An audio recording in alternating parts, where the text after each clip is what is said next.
Assalamualaikum warahmatullahi wabarakatuh. Sahabat Rohama yang kami muliakan, Bismillahirrahmanirrahim. Alhamdulillahi rabbil alamin. Wa bihi nasta'in ala umurid dunya waddin. Wa sallallahu ala sayyidina Muhammadin abil qasimil amin wa ala alihi wa sahbihi ajma'in. Qala Syekh Umar Abdul Jabbar rahimahullahu ta'ala, wa adamallahu an-naf'a bi'ulumihi wa bi'ulumi sa'iris salihin fid dharain amin.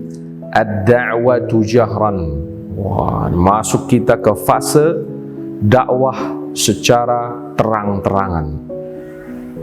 Kemarin kita melihat proses dakwah sembunyi-sembunyi. Ya, sekarang kita lihat dakwah terang-terangan. Istamaratid da'watu sirriyatu 3 sanawatin ajaba fi asna'iha kathirun minal ashrafi wal mawali. Berlangsung 3 tahun dakwah secara sembunyi. Banyak yang masuk Islam, baik di kalangan bangsawan ataupun di kalangan non-bangsawan. Ba'da dzalika umira sallallahu alaihi wasallam bil jahri biqaulihi ta'ala fasda' bima tu'mar wa a'rid anil musyrikin. Turun ayat, wahai Muhammad, fasda' bima tu'mar, ya, maka nyatakanlah, umumkanlah dengan apa engkau sudah diperintah, wa a'rid anil musyrikin, dan jangan kau peduli terhadap ocehan orang musyrik. Ayat ini menjadi perintah bagi Nabi kita Muhammad sallallahu alaihi wasallam dari Allah Subhanahu wa taala agar dakwah secara sembunyi sudah cukup. Sekarang mulai dakwah secara terang-terangan. Umumkan bahwa engkau adalah seorang rasul. Umumkan bahwa Tuhan adalah Allah Subhanahu wa taala. Umumkan bahwa sesudah kehidupan ini akan ada kematian dan seluruh yang kita lakukan akan dipertanggungjawabkan. Kira-kira begitu ya. Maka fasa'ida 'ala safa wa nada qaumahu falamma ijtama'u qala lahum hal tusaddiquni fima ukhbirukum bih. Naik Nabi Muhammad sallallahu alaihi wasallam di atas bukit Safa setelah menerima ayat ini. Dan dia mengumpulkan orang Mekah dan dia bertanya kepada orang Mekah, apakah kalian mau meyakini saya atau membenarkan saya? Hal tusaddiquni fima ukhbirukum bih. Apakah kalian akan yakin jika aku menceritakan kepada kalian tentang sesuatu? Lihat nih. Faqalu jami'uhum, semua penduduk Makkah yang dikumpulkan di Safa, qalu na'am, mereka mengatakan iya. Dan lihat, ma jarrabna 'alaika kadziban mundu nash'atika ilal an. Karena kami sejak mengenalmu tak pernah kami mengetahui kau berbohong. Wah, ini saya mengajak diri saya dan kita semua. Ini loh yang sesungguhnya sunnah yang harus kita benar-benar perjuangkan. Ini loh kekuatan umat Islam atau kekuatan manusia pada umumnya yang harus benar-benar dia miliki oleh setiap orang. Apa itu? Jujur. Nabi Muhammad sallallahu alaihi wasallam sudah dari sononya jujur. Karena ketika Nabi mengumpulkan orang Mekah di Bukit Safa saat dia berumur 43 atau 44 tahun, dia bertanya ke seluruh penduduk kota Mekah, kalau saya cerita, yakin nggak kalian? Jawaban mereka, ya yakinlah Muhammad. Kenapa mereka yakin? Karena mereka mengatakan, kami belum pernah melihatmu berbohong, belum pernah mengetahuimu berbohong. Ini kadang-kadang kalau saya pribadi ya, dalam dakwah ini misalnya, dakwah yang paling penting kita install ke setiap manusia adalah jujur. Penting sekali. Kita sebagai da'i jujur, kita sebagai presiden jujur, kita sebagai polisi jujur, kita sebagai petani jujur, kita sebagai pedagang jujur, sebagai ayah jujur, sebagai anak jujur, sebagai semua tentang kita atau tentang manusia. Bila dia jujur, sukses sudah hidupnya, bahagia sudah hidupnya, tercapai cita-citanya. Tapi bila kau terbiasa berbohong, walau yang kau inginkan tercapai, sungguh saya yakin 100% itu menggelisahkan, menyusahkan, menstreskan. Maka akhirnya stroke, jantungan, dan lain-lain sebagainya. Kenapa? Karena kehidupannya penuh dusta, kehidupannya penuh pengkhianatan. Sekali lagi, saudaraku, sahabatku, pendengar Rohama Al-Fajar yang kami muliakan, latih diri untuk jujur.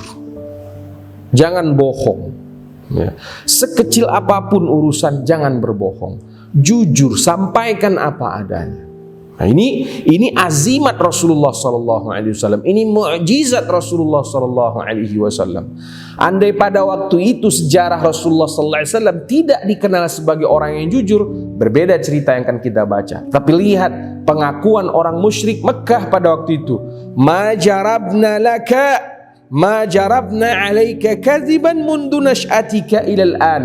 Tak pernah kami dapati kau berdusta sejak kau dikenal di Mekah atau kau dilahirkan di Mekah sampai hari ini Muhammad. Maka dia bilang apa? Faqala sallallahu alaihi wasallam, anqidhu anfusakum minan nar, inni nadhirul lakum min adzabin syadid. Kalau begitu wahai saudaraku penduduk kota Mekah, bebaskanlah dirimu dari siksa neraka, ya, karena saya adalah orang yang akan mengingatkanmu selalu tentang betapa pedihnya siksa neraka.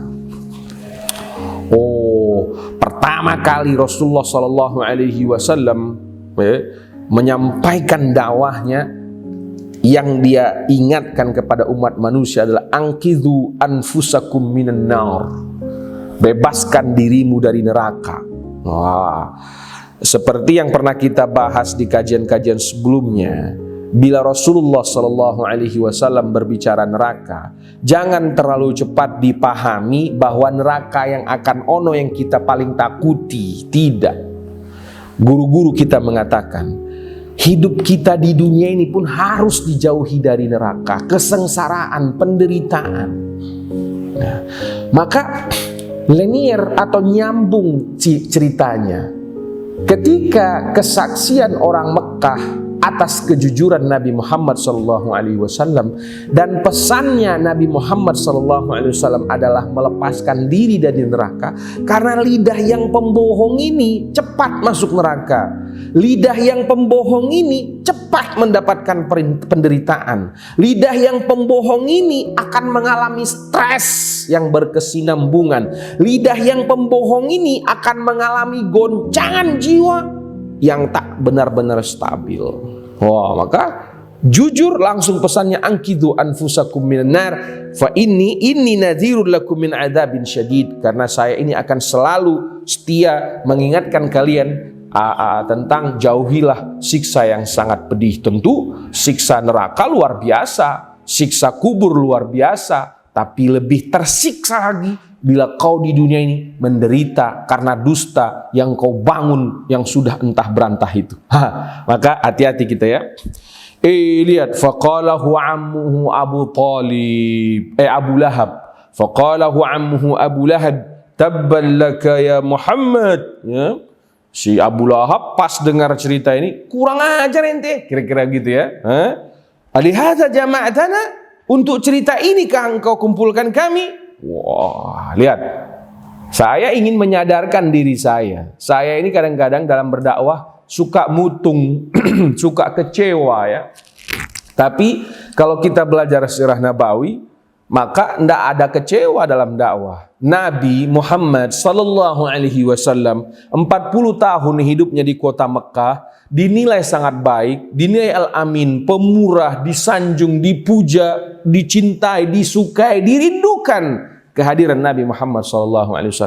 Ketika dia menyampaikan risalah dakwahnya dengan latar belakang seperti itu, pun Abu Lahab mengatakan kurang ajar terhadap Nabi kita Muhammad SAW.